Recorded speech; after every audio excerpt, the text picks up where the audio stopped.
Team, Coach Gary here. This is episode 16 of the Brick and Block podcast, A Pandemic of Words. Now, this is an audio version of my July 2021 column, Full Contact Project Manager in Masonry magazine. You know, there's a harshness to life and living these days, isn't there? Part of it might be due to the coronavirus, but much of it seems to come from everyday living. And with that in mind, I offer a perspective that might help explain things, because it is tough out there. There's some meat here, so dig in. We begin immediately, and by immediately, I mean once I remind you that you can find our website at brickandblockpodcast.com. That's brickandblockpodcast.com. I made a point last episode about websites that support your business, and I've got an excellent example of one. It's the Masonry Contractor Special website. You'll see it there. And that's what you're looking for. It's bulletproof, it's beautiful, cutting edge, done for you, and it is practically free. You're going to love this one, so check it out. Okay, team, hang on, buckle up, listen up, and prepare to move up.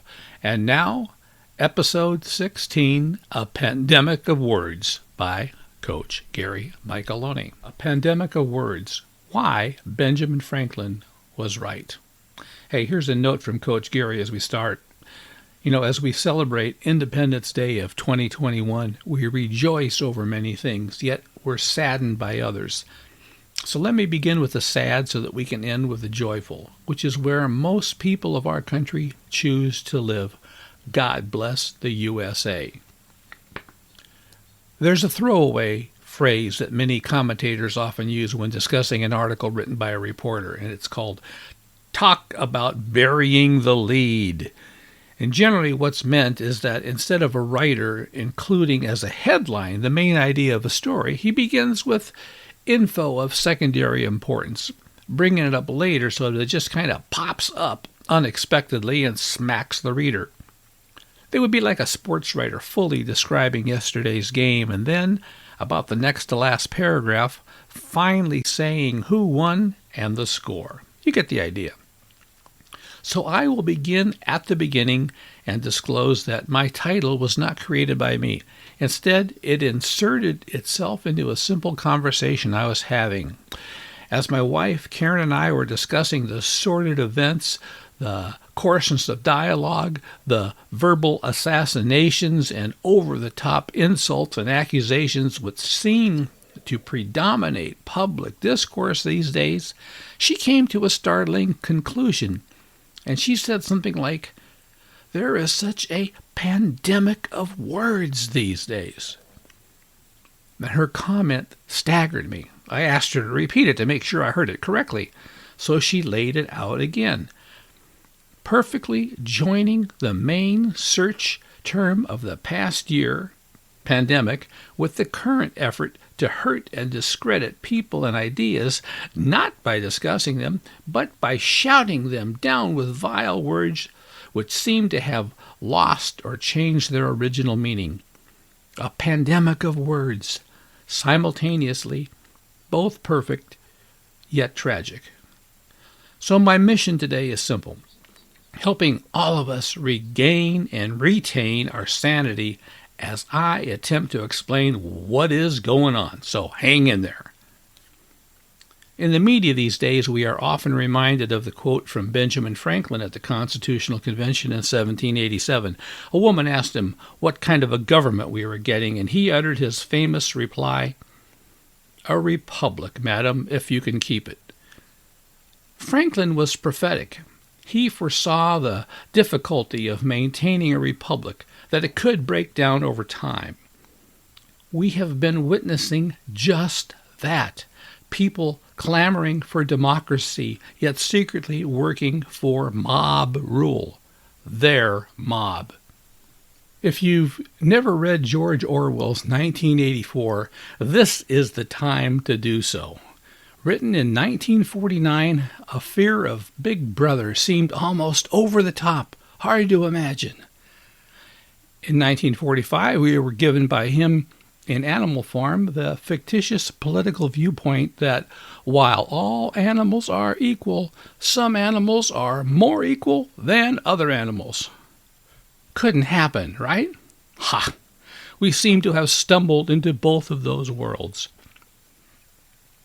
You know, in the beginning, Congress was to be a deliberative body to discuss and consider the issues of the day.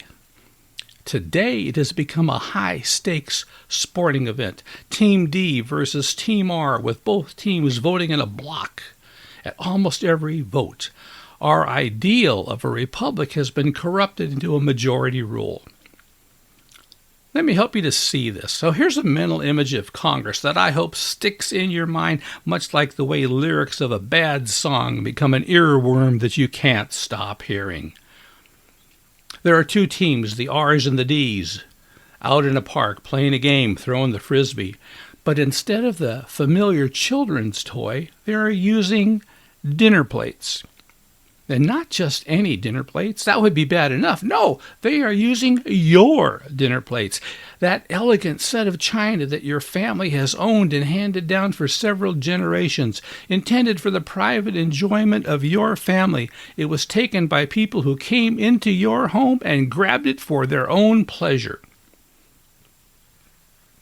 Two problems. First, the players were not very skilled at tossing the frisbee. Little success, but lots of drops. Not caring if anything got broken, because they had an unlimited supply of fine dinnerware, thanks to you, and also courtesy of the china cabinets of your neighbors and friends down the street and others elsewhere in the city. They were careless, and they did not value your treasures. More, they seemed to really love the sound of breaking plates. Second, they complained about the way dinnerware apparently breaks upon impact with the ground, which, of course, they believed to be our fault. An investigation was ordered, a new cabinet position, aptly named, created to mandate standards for the way dinnerware frisbees are to be manufactured, and then updated the rules of the game along with the types of helmets, masks, pads, and other now required protection for properly playing the game. Absurd? From where I sit here in the belly of the beast of California, my neighbors and I are witnessing the actual feeding of the beasts. One example, the so-called bullet train, where billions have already been expended to facilitate the movement of people from one rural city to another. And yet billions more are projected because of the need to tunnel through the mountains. Well, what could possibly go wrong there? My prediction is that sometime soon, that excavation will encounter pieces of broken plates. I was at church yesterday, as I wrote this, where we celebrated Memorial Day to begin the service. And everyone stood, hands over hearts, as the color guard carried and then posted the flags. We sang, "My Country, 'Tis of Thee." It was touching. For me, it was hard to sing and not be choked up over words like, "Sweet land of liberty, land where my fathers died, let freedom ring. Land of the noble free, thy name I love. Our fathers, God to thee, author of liberty, protect us by thy might, great God our King." These days, even those sacred and precious words are attacked, often by the nameless, the shameless, and the anonymous, the cowards. Now, some of you out there are asking what all of the above has to do with our construction industry. Let me remind you again the quote of Edmund Burke and others who said the only thing necessary for the triumph of evil is for good men to do nothing. Now, couple that with the very infamous words of Pastor Martin Niemöller, commenting in World War II, that evil men first came for this group and then for that group and later other groups, but nobody ever said anything. Realize that eventually they're coming for you, your property rights, the right to run or manage a business, and, of course, your right to freedom of speech. We're witnessing that today.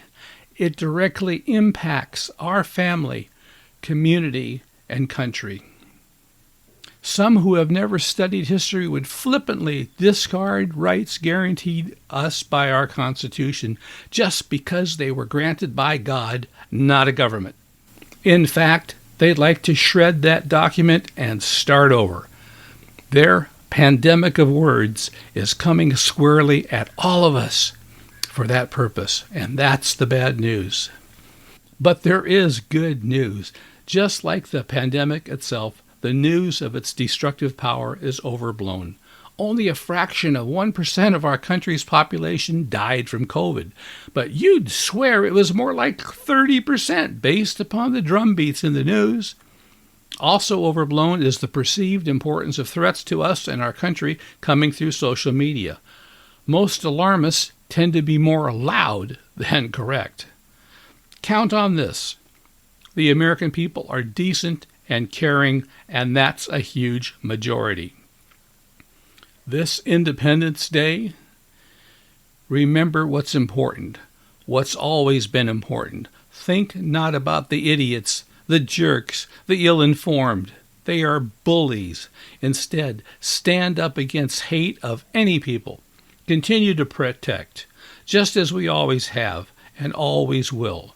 We stand here in the land of the noble free, rejoice together in the words of Dr. Martin Luther King, let freedom ring. Amen? Amen.